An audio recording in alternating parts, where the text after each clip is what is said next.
यहाँ भी बाहर 5-10 पुलिसकर्मी, नीचे 200-300 पुलिसकर्मियों के दस्ते, पूरा हॉस्पिटल एक तरह का छावनी कैंप मिलिट्री बना दिया गया। किसी को मुझसे यहाँ भी मिलने नहीं दिया गया, बाहर जाने पे पाबंदी, हर चीज़ पे पाबंदी लगाई गई। ऐसा मेरे साथ ट्रीटमेंट किया गया। अभी भी हो रहा है, अभी भी हो रहा है। आप लोग आके देखिएगा, बहुतों में आप लोगों ने देखा है।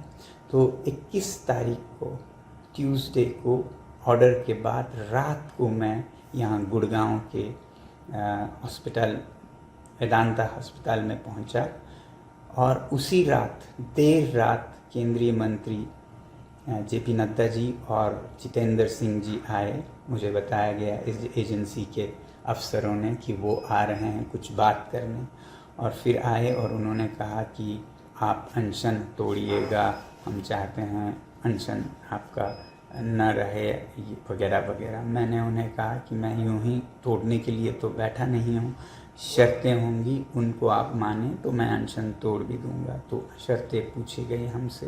मैंने कहा accountability in education, education minister का रेजिग्नेशन। वैसे ही मैंने कहा जो छात्र हैं सुसाइड विक्टिम्स, उनको कॉम्पनसेशन दिया जाए। पार्लियामेंट में इस इशू पर और अकाउंटेबिलिटी पर पूरा बहस किया जाए। और एक नया हमने जोड़ा कि जो भी छात्र सीजेपी के और बाकी उनके लीडरशिप जिन्होंने प्रदर्शन किया है पीसफुली जंतर मंतर पर, और फिर 20 मार्च को संसद मार्च किया, उनमें से किसी पर भी कोई कानूनी कार्रवाई नहीं किए जाएंगे, एफआईआर नहीं किए जाएंगे, तब मैं ये अनशन तोड़ूंगा।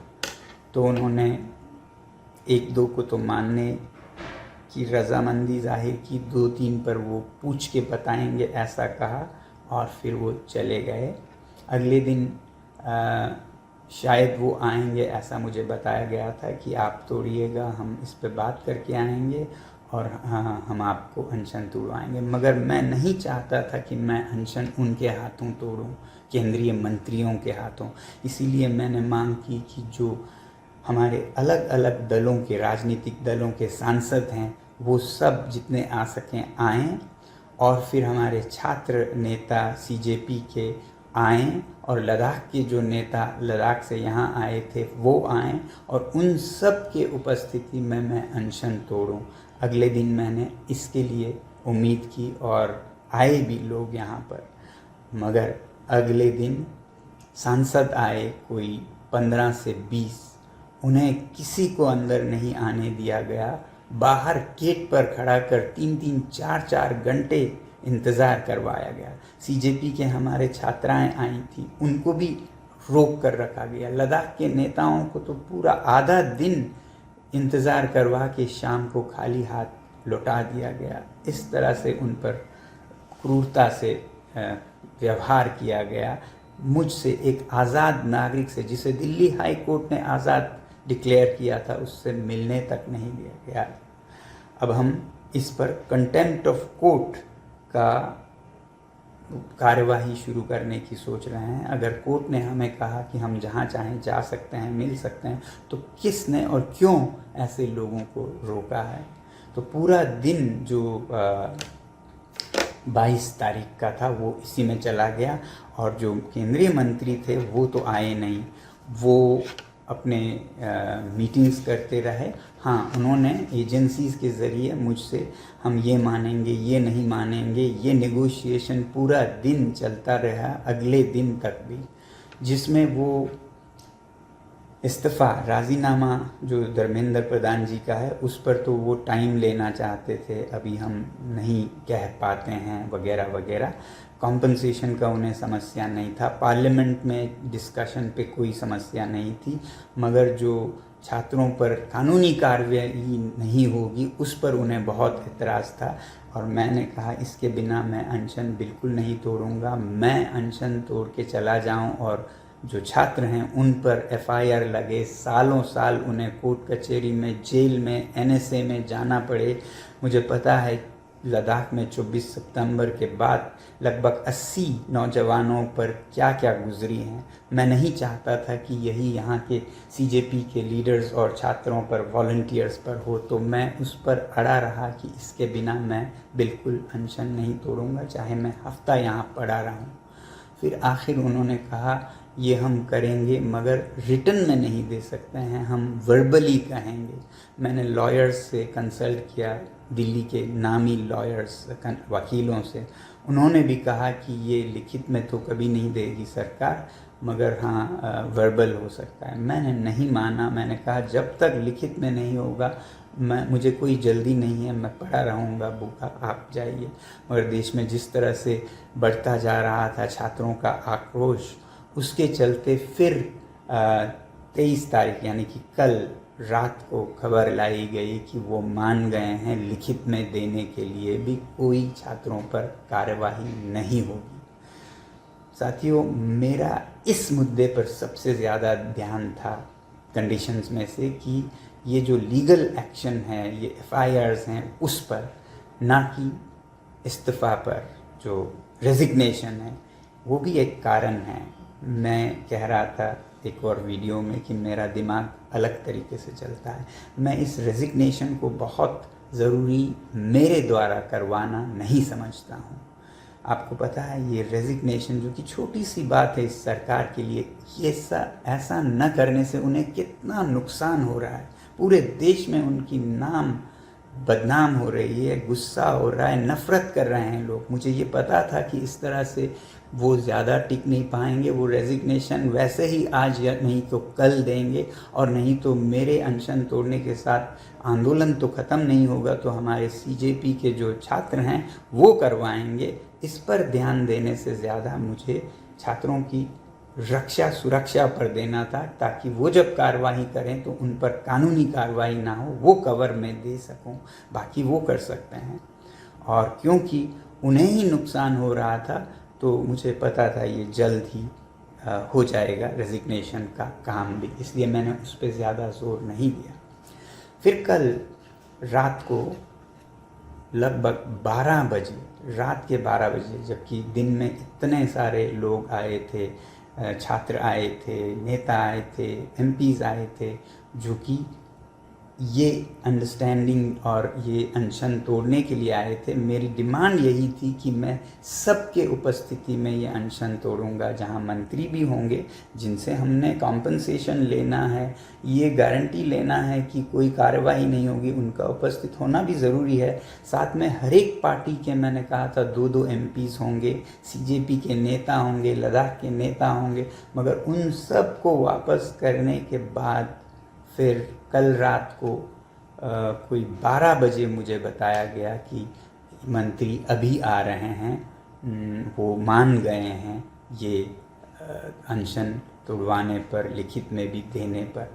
अब एक तरफ मेरा सबसे बड़ा डर और ये जल्दी करने का कारण ये था कि आपको याद होगा दिल्ली में हालात इस तरह बनते जा रहे थे कि कभी भी कोई बहुत बड़ा क्रैकडाउन हो सकता है। कल रात को जो मैं वीडियोस देख पा रहा था उससे लग रहा था कि कनॉट प्लेस एरिया में बहुत बड़ा कुछ होने वाला है। आप ही लोग रिपोर्ट दे रहे थे और मुझे बार बार याद आ रहा था लद्दाख का 24 सितंबर, जिसमें बहुत बेरहमी से पुलिस और सीआरपीएफ ने गोलियां सर में, सीने में मार के लद्दाख के युवाओं का कत्लेआम किया था। और वो यहाँ हो सकता है, इसका मुझे डर था। और अगर ऐसा कुछ होता है तो फिर ये अनशन का मतलब ही नहीं रहेगा। इसलिए अगर मैं अनशन तोड़ूं और ये डिफ्यूज़ कर सकूं तो शायद हिंसा रोक सकूं, ऐसा सोचकर मैं राज़ी हुआ अनशन तोड़ने को। मगर मैंने कहा मुझे इनके उपस्थिति में ही सिर्फ नहीं तोड़ना है, मुझे और लीडर्स को बुलाना है। मगर रात के 12 बजे मैं किसे बुलाता, और बुलाता भी तो घंटे लग जाते, और मिनिस्टर्स वहाँ से लगभग निकल पड़े थे। तो आनन फानन में लद्दाख के जो नेता थे वो एक ही जगह पे रहते थे, चाणक्यपुरी लद्दाख भवन में एक ही जगह पे। तो उनको मैंने बुलाने की कोशिश की। मैंने उन्हें कहा कि लद्दाख के नेता भी होंगे कम से कम, और कोई ना हो तब मैं करूँगा। मगर ये एजेंसीज नहीं मानी। उन्होंने कहा नहीं, आप उनको नहीं बुला सकते हैं, इन्हीं के उपस्थिति में कीजिए। जिस पर मैंने बिल्कुल फुट डाउन करके कहा फिर मुझे कोई साइन नहीं करना है, ना ही अनशन तोड़ना है, रहने दीजिए। फिर वो बात करने लगे। उसी बीच मैंने सोचा इनसे पूछते रहने के बजाय मैंने फ़ोन किया लद्दाख के नेताओं को। मैंने कहा आप लोग गाड़ी लीजिए और चल पड़िए यहाँ के लिए, यहाँ आएंगे, देखा जाएगा। मैं आप लोगों की उपस्थिति के बिना सिर्फ 2 मंत्रियों की उपस्थिति में बिल्कुल अनशन नहीं तोड़ूंगा। तो लद्दाख के नेता वहाँ से निकल पड़े। जब निकल पड़ने लगे तब उन्होंने फिर मजबूर होकर उनको मदद करने लगे आने में भी। तो वो भी पहुँचे 12:30 बजे, उधर मंत्री भी पहुँचे। और क्योंकि कनॉट प्लेस में इतना बड़ा हादसा का डर था तो मैंने इसे और एक दिन टालने से मना या अच्छा नहीं समझा इसे। और जितना जल्दी मैं ये कह सकूं कि मैं अनशन भी तोड़ रहा हूं, कृपया शांति रखिए, बेहतर होगा देश के लिए। और एक जगह अगर हिंसा हो गई तो तमाम शहरों में हिंसा होगी। आप समझ सकते हैं क्या हो सकता है। आप घर बैठे सोफ़ा पर से इसके साथ क्यों अनशन तोड़ा, उसके साथ क्यों नहीं तोड़ा। बहुत आसान है आपके लिए कहना कि इसमें क्या सौदा हुआ, क्या डील हुआ, बहुत आसान है।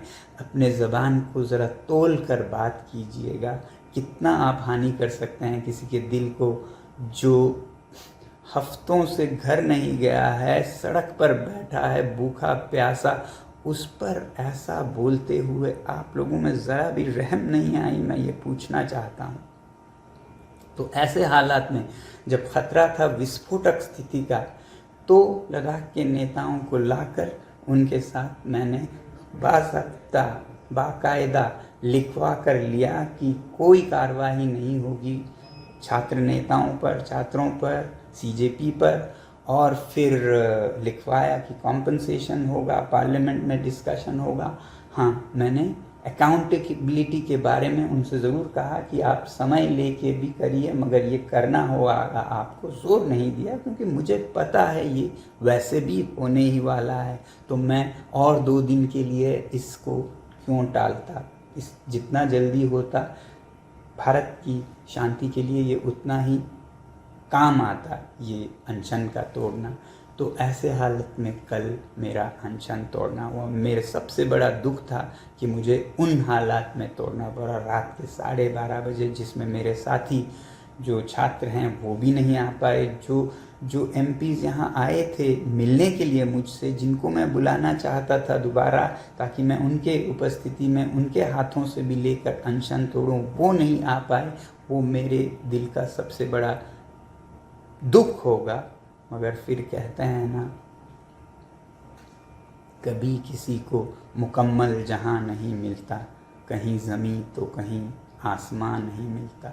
100% आपको हर चीज़ नहीं मिलता है, आपको निभाना पड़ता है। वही मैं आपसे भी कहूँगा, आप किसी भी विचारधारा के होंगे, आपको बीजेपी से समस्या होगी, आपको कांग्रेस से समस्या, आपको सोनाम वांगचुक से समस्या होगी, मगर हर चीज़ में आपकी तमन्नाएं पूरी नहीं होंगी। खुंदक जो आपका है वो शायद पूरा नहीं होगा। कहीं पर हमें बैलेंस देखना पड़ता है।